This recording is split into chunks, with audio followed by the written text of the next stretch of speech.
This is the story of how I lost my mind. No, this is the story of when I finally realized that I had lost my mind some time ago. I was blind to the truth until this day came. A mind is sort of like a set of car keys, vitally important, yet surprisingly easy to lose.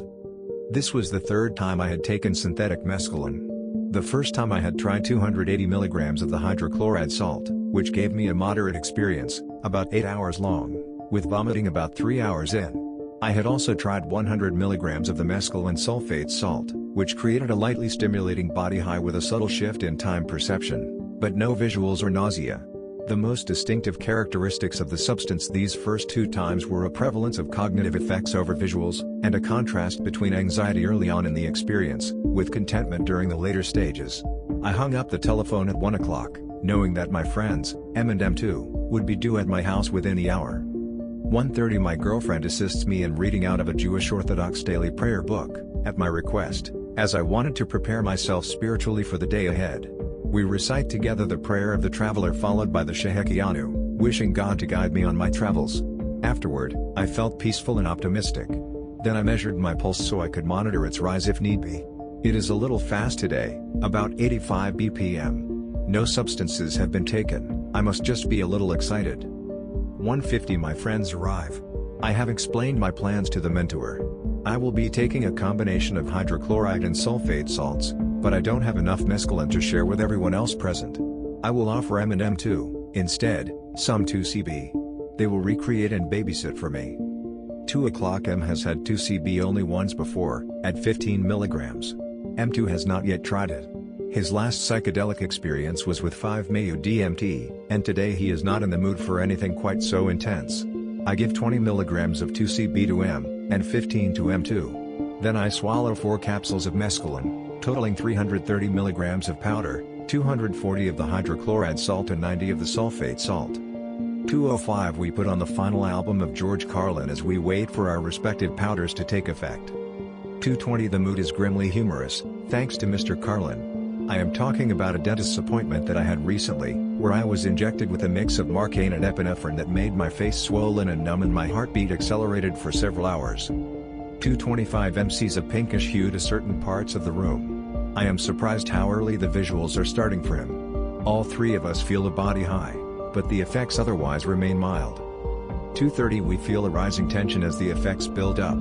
We agree that at this point we need music rather than comedy. A familiar album that we all enjoy goes on. 2:35 Nausea is slowly building up for me, along with some tension in the neck and shoulders. 2:45 I feel like I can't sit still. Fingers are tingling. Pulse is speeding up a little bit. Heart feels heavy. Music is intense. A general atmosphere of apprehension. No noticeable visuals. 2:50 Tremendous warmth in my stomach. Occasionally I burp and taste the chemical, it's not too pleasant tasting.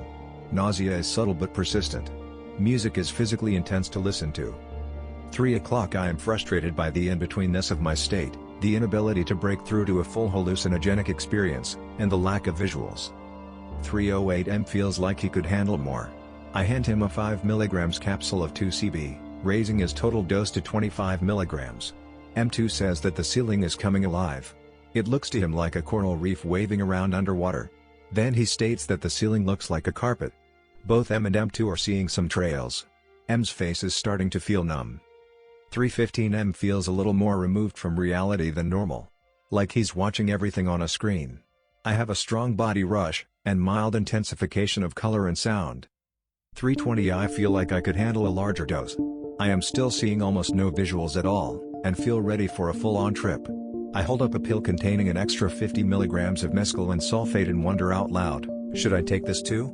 Go for it, mate, comes a voice somewhere in the room. I swallow the capsule with a glass of water. 3:25 The nausea just died down a little. It irritates me because I want to get the vomiting out of the way. I say to myself, so what? I'll deal with it when it becomes an issue again. I smoke a hit of organic kush, powerful stuff. Taking it at a time like this was probably a mistake, and I sit down in my chair, figuring that I'll just listen to some music and relax. 3:30 Boom. The kush hits me. The mescaline redose hits me. I'm torn, like a plane whose wings have been riddled with gunshots. I'm no longer soaring, I'm going down. Within a few instants, things are not all right anymore.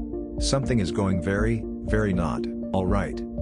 3:35 a blood pressure cuff goes on my arm. Heart is racing faster than ever before. Cannot perceive time to know how fast the beep beep beep is beeping. But it could outrun any cheetah in the jungle. The cycle ends. The cuff reads 180 beats per minute. Blood pressure is 180. Eyes peeled open wide in terror. Angry. Stunned disbelief. Primitive fear. The realization a heart attack could spontaneously occur at any moment. And then the fear of death became the essence of death itself. And the essence of death became real. And then I was dead. No longer in control. Actually believing that I really was dead. Not almost dead, not thinking about death or wondering if I might be dead. Dead. Real death. And it all seems so real. I throw the blood pressure cuff onto the couch. Stand up. Expressionless. Eyes open way too wide, shaking, look in the direction of my friends. I'll see you guys in about 6 hours, when I'm alive again. They giggle incredulously, failing to understand. I leave the room. I wander around the apartment, agitated. What do I do now? Why did I do this to myself? Why? Why? How could God allow me to be dead, now? I'm too young to die. Why? The concept of time is flitting in and out of existence. My memory is only a memory. Everything is falling apart. I am in the living room. Friends gone from me now. My girlfriend has become aware of my agitation. And she is almost as scared as I am. Nobody can understand this fear like I can. But it spreads to everyone else like a contagion. How fast is your pulse? 180? My God. Over 160 means you need to be sitting down. Sit down. Don't argue, sit down. Right now.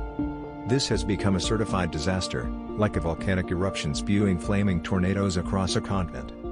I am in the bedroom now. Crippled. Splayed out on the bed, mumbling. Scaring the shit out of her. For half an hour straight, all I can say is, I'm dead. I'm fucking dead. Fuck. I'm fucking dead. I'm a ghost. I'm a spirit and I'm trapped in the land of the dead. How will God judge me? Will I ever come back again and be the person I used to be? Where will He send me? I'm dead. I'm fucking dead. Why? Why did this have to happen to me? I'm too young. I'm too young to be dead. But I'm fucking dead. Fuck, I'm fucking dead. She told me that I wasn't dead. She made me look right into her eyes and told me, you are not dead. Look at me. You just took too many drugs. You're going to be fine, you're not dead. Why won't you believe me? I am dead. I'm really fucking dead.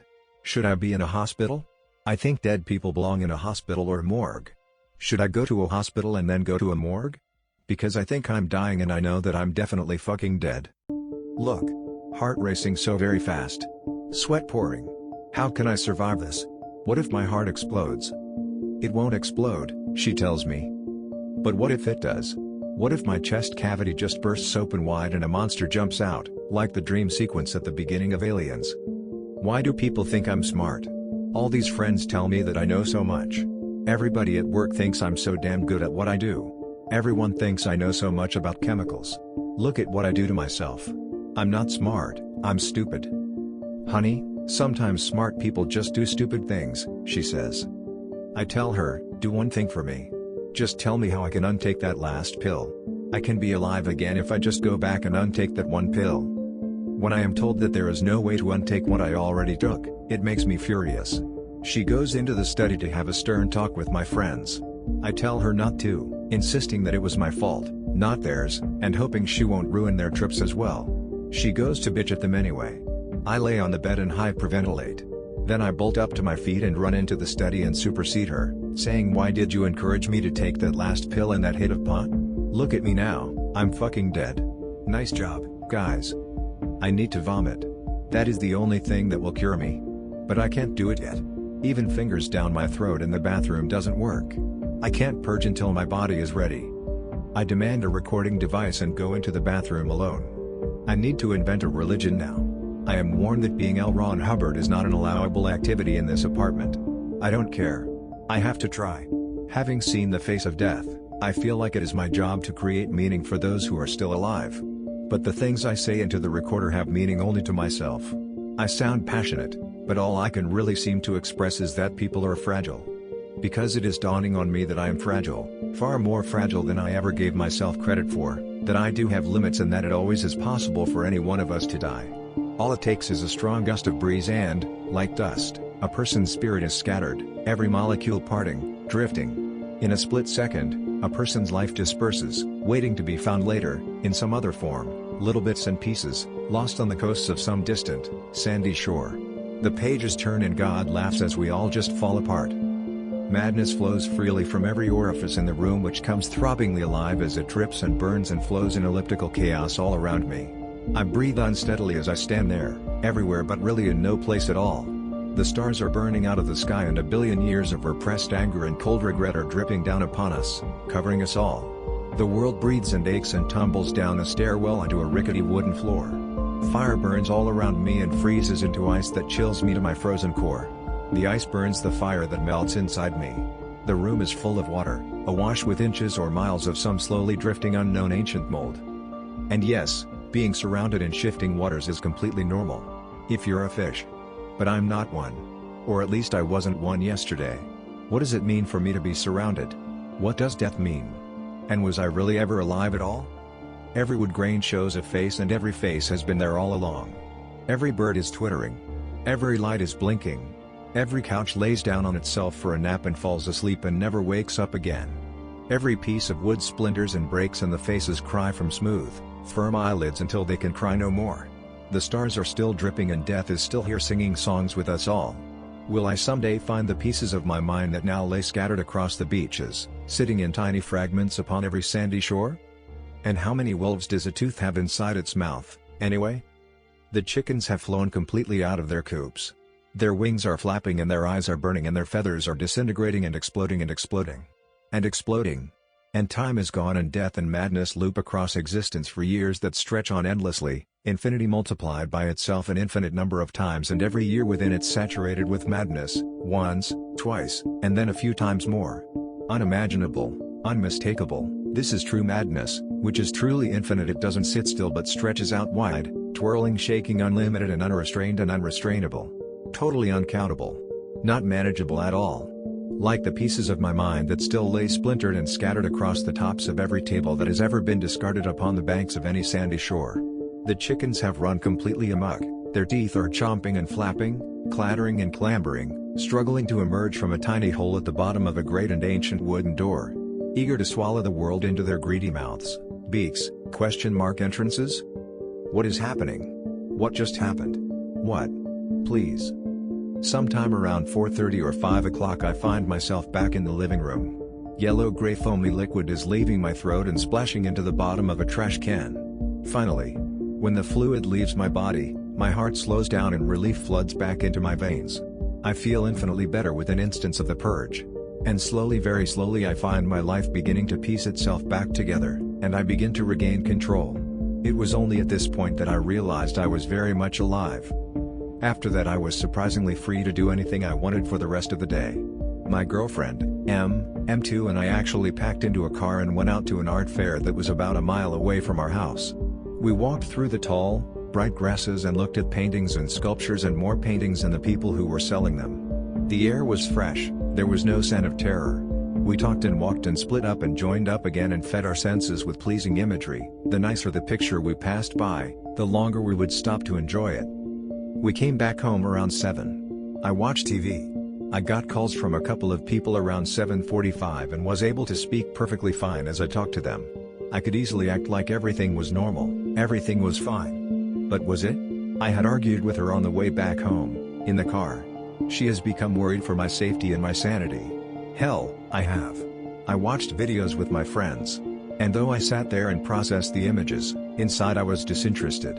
What really gripped me were the questions of, what is going on inside my head? What just happened today? What did it mean? What exactly am I doing to myself? How does stuff like this really work in the brain? Sure, I can say it is a norepinephrine agonist and look up an article explaining what that's supposed to mean. But what did it actually do to me? And what will the consequences be of having taken something like this? M2's 15 mg 2CB trip wore off around 8 o'clock. M's 25 mg trip lasted until about 9 o'clock or 9:30. They both left and went home at about 9:45. I was still mildly affected by the mescaline at midnight and beyond. Brightened colors and emotional sensitivity did not leave all that day. In fact, the changes had not left me completely the next day either, or the day after that. I did not start writing this report until nearly a month after it had happened, nor have I touched a psychedelic since that time. And I can say without a shadow of a doubt that my brain does not work quite the same way now as it used to. That change had started before mescaline, but this experience made it clear to me, something about the fundamental nature of my reality has begun to change. Slowly, I adjust, but I do not know if I will ever be the same again, or what it means that I have allowed myself to be changed so utterly. And so I leave the psychedelics alone for now. I am starting to realize that my effort should be to take not what substances seem like the most fun, but the ones that will actually be most progressive for my life. Even if the only things that help me recover and improve are rest and exercise. I do not need any more madness in my life. I am still struck by the realization that although we all exhibit day to day that we are strong, all it really takes is a moment of weakness and a strong gust of breeze for us to disperse into the dust we were made from and fade away forever. God has given us the keys to life and death, heaven, hell and everything in between. But I'm afraid we are still just children. We have only just begun to learn what happens when the keys to the brain are turned. And behind some doors lie things so great and terrible that the world is not ready for them to be poured out upon its surface.